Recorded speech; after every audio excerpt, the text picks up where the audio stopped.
สบายดีท่านผู้ชมสบายดีมื้อนี้มากินข้าวคือเก่าพี่น้องมากินข้าวอยู่ป่าเนาะเพื่อนซานมีพี่น้องแต่บ่กินมักกินข้าวอยู่ธรรมชาติพี่น้องมันแซ่บดีเนาะกินข้าวอยู่ป่า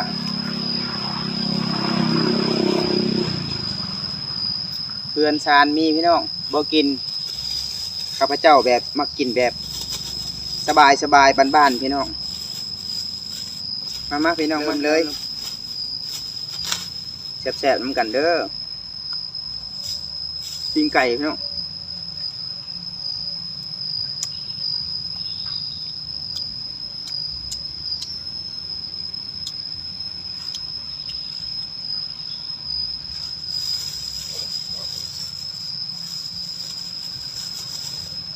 ถึงมาลายพี่น้อง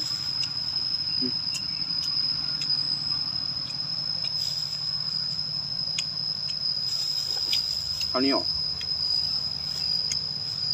เบียร์เหล้าพี่น้องขาดบ่ได้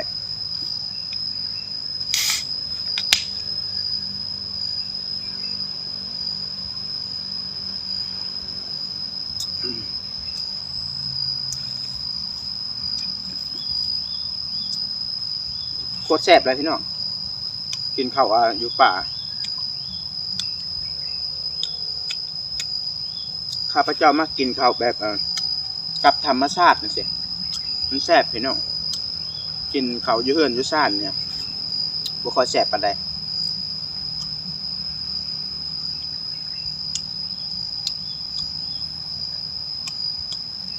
มาพี่น้องมาแซ่บๆน้ำกันกินแบบสบายบ้านๆพี่น้องกินง่ายอยู่ง่ายพี่น้อง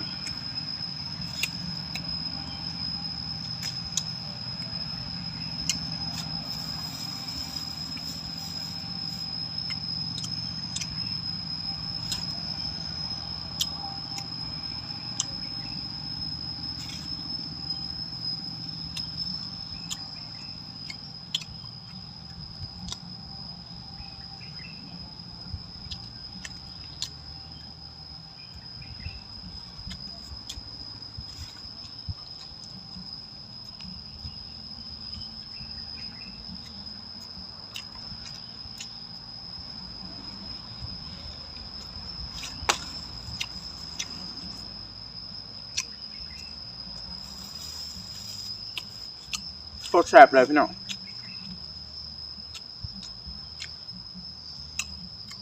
มักแซ่บปกะกินข้าวอยู่ป่าพี่น้องมันเข้ากับบรรยากาศเนาะมันเย็นอากาศเย็นดีพี่น้อง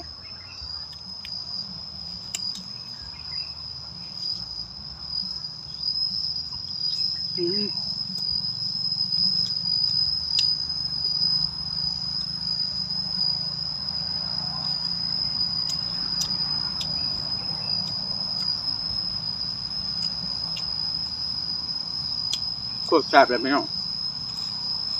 กินก้อนนะผมใหม่ผมตอกพี่น้องเย็นสบายทิวทัศน์พี่น้องพืชพันธุ์น่าก็เอิญมันเย็นสบายพี่น้อง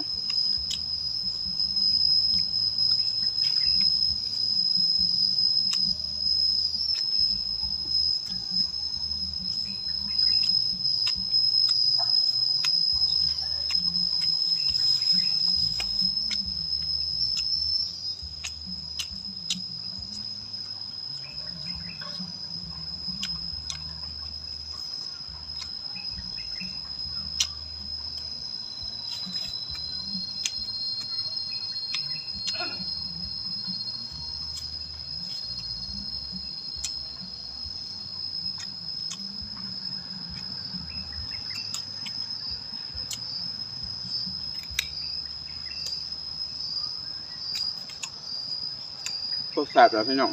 ปิ้งไก่ลาดเด้อพี่น้องมันเป็นไก่พันธุ์เด้อไก่ลาด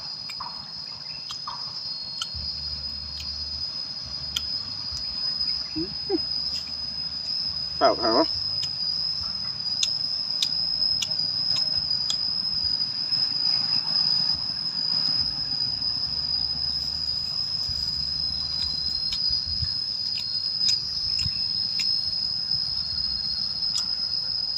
ลมพัดเย็นเย็นพี่น้องอยู่กับธรรมชาตินี่ความสุขดีพี่น้องอยู่บ้านนอกบ้านนาเฮาจะกินยังก็มีพี่น้อง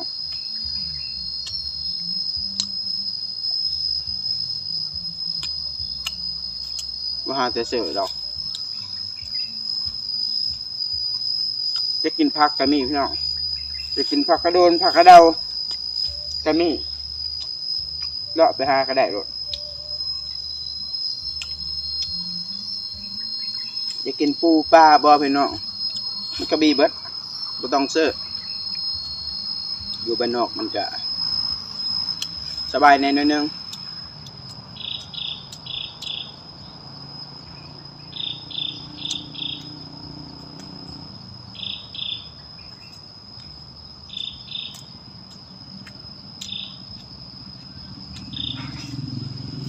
โคตรเย็นเลยพี่น้องธรรมชาติกินข้าวกินน้ำก็แซ่บอยู่กับธรรมชาติขาดไม่ได้พี่น้องเบียร์แล้วกินข้าวแล้วต้องเติมพลัง